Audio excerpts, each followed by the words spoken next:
Buenas tardes a todos y a todas. Mi nombre es Maya Menavide y esta va a ser una breve presentación de lo que fue mi trabajo integrador final en las prácticas supervisadas de orientación comunitaria del año 2019-2020. El título de mi trabajo es El valor del trabajo colaborativo en salud ante un contexto de pandemia.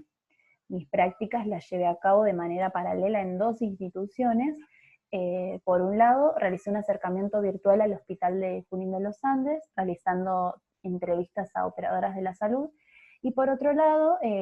asistí al dispositivo de epidemiología de la ciudad de Cipolletti, del Hospital Dr. Pedro Mosbianski, durante un mes, y en dicho dispositivo realizábamos un seguimiento telefónico durante 14 días a personas que hayan sido contacto estrecho de un caso positivo de COVID. El dispositivo se pensó este año y en primer lugar formaban parte estudiantes de medicina y luego nos incorporamos nosotras durante un mes para realizar un trabajo en equipo y colaborativo. Frente al contexto de pandemia que actualmente estamos vivenciando, la consigna era quedarnos en nuestros hogares para no propagar un contagio y para resguardar nuestra salud física, pero esto puso en jaque el lazo social y se vio interpelada nuestra subjetividad. Este trabajo fue atravesando diferentes incertidumbres y diferentes interrogantes, y algunos de los que pude identificar como principales son cómo lograr una práctica virtual que atienda la subjetividad de las personas en un contexto de aislamiento, cómo pensar un abordaje integral de la salud y cuál es la importancia de un trabajo en equipo de diferentes disciplinas que se complementen. Frente a estos interrogantes, la problematización de este trabajo es cómo hacer práctica comunitaria en salud en contexto de pandemia. El tema que se desprende de esta problematización es el valor que adquiere el trabajo colaborativo en dispositivos de atención especialmente temporales. La relevancia de este tema es poder pensar cómo el abordaje integral de la salud a través de un trabajo en equipo e intersectorial posibilita una mirada que vaya más allá del modelo médico hegemónico y sintomatológico eh, frente al COVID-19, o sea, encontrar otra alternativa que no sea meramente biológica. Como objetivo general, identificar los modos de hacer prácticas comunitarias en salud mental en un contexto de pandemia en ambos dispositivos. Como objetivo específico, describir las alternativas de atención en salud mental que se crearon en contexto de pandemia, identificar el trabajo intersectorial en atención de salud mental, describir los modos de generar una práctica que atienda la subjetividad en contexto de pandemia y relacionar la experiencia práctica con los contenidos teóricos desde una perspectiva comunitaria.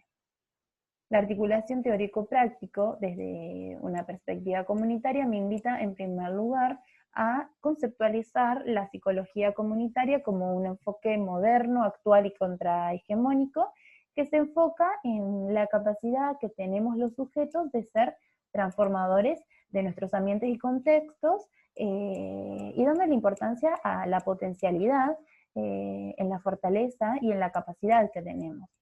El rol del psicólogo o de la psicóloga es la de ser agentes de transformación social, compartiendo el saber y el conocimiento con otros actores sociales. Frente a esta mirada de la psicología comunitaria, la realidad en que los sujetos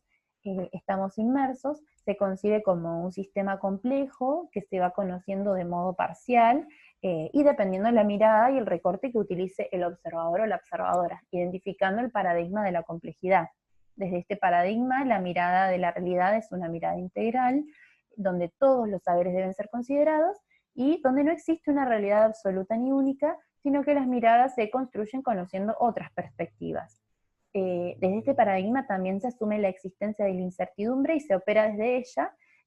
reconociendo la existencia de la dificultad. Es por eso de que este paradigma formó parte de mi análisis teórico-práctico en las prácticas del dispositivo de epidemiología de Cipolletti. En dicho dispositivo lo que se llevó a cabo fue un trabajo colaborativo, que es aquel que permite una articulación de saberes, de conocimientos, promoviendo el trabajo en conjunto entre personas, que logra un abordaje más integral de los problemas y del logro de metas.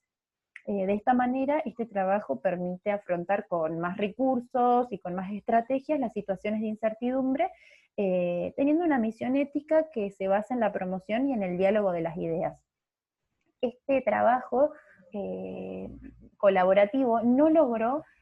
una interdisciplina, ya que el dispositivo es un dispositivo temporal, y si bien hay un enriquecimiento recíproco entre, por ejemplo, estudiantes de medicina y de psicología, no creamos un conocimiento en común como sí debería generar una tarea interdisciplinaria y como plantea Yapapietra, sino que cada disciplina realiza su aporte en cada llamado telefónico y en conjunto fuimos complementando para encaminarnos hacia un abordaje más integral. Pero no hablo de interdisciplina, sino que hablo de trabajo colaborativo. La tarea que se hace en cada llamado puede ser asistencial como promocional. Asistencial porque se va a caracterizar la emergencia que exista frente a una posibilidad de contagio, por ejemplo, donde van a predominar el registro de los síntomas físicos, pero también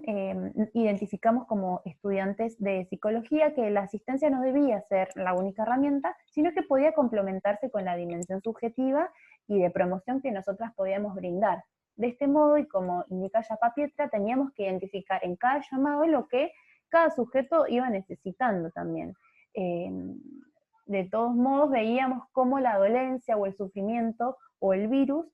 cubría al sujeto y opacaba de esta manera la personalidad.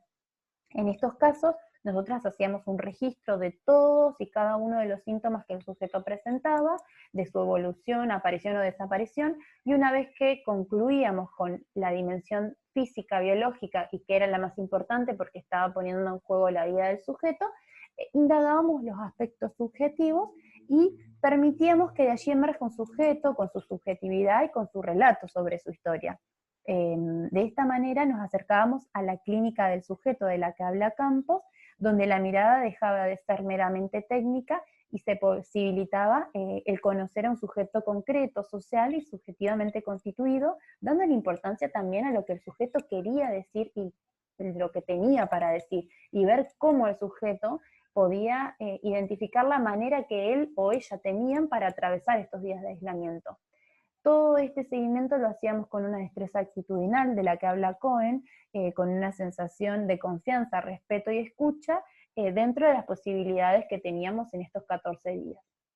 En cuanto al Hospital de Junín de los Andes, mi análisis fue un poco más corto porque solamente realicé 3 entrevistas.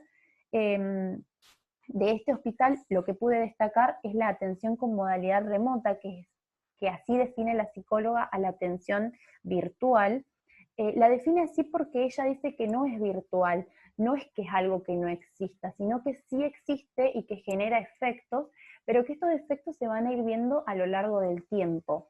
Esta atención con modalidad remota tiene sus ventajas, que es, por ejemplo, que sujetos que vivían lejos del hospital y que antes no podían acercarse, a través de la virtualidad sí lo puedan lograr, pero como desventaja nos expresó la diferencia que existe en la virtualidad, porque no se pone en juego el cuerpo a cuerpo, las miradas, se pierde lo humano del gesto, del recibimiento, de la despedida, que bueno, justamente nos van constituyendo subjetivamente y bueno, que se vieron interrumpidos por el contexto de pandemia. De todos modos, identifico, y así como también la psicóloga, cómo está la virtualidad como una herramienta permitió la creación alternativa de situaciones de promoción de salud. Como modo y conclusión, destaco la importancia de sostener un abordaje integral de la salud a través del trabajo colaborativo. Reconozco la importancia de abordar una clínica del sujeto donde se reconozca la dolencia, el sujeto y el contexto, y destaco las herramientas alternativas como nuevas maneras de generar salud en contexto de pandemia. La idea no es negar la enfermedad que existe, ni la dolencia, ni el sufrimiento, sino poder pensar una nueva dialéctica, una nueva relación entre la enfermedad y el sujeto. Poder pensar un sujeto de derecho, un sujeto activo en su contexto, y adoptar una mirada lejana a lo manicomial, a esa mirada hegemónica que ampara solo una visión objetal del sujeto. Agradezco a todos y cada uno de aquellos y aquellas que hicieron posible este trabajo.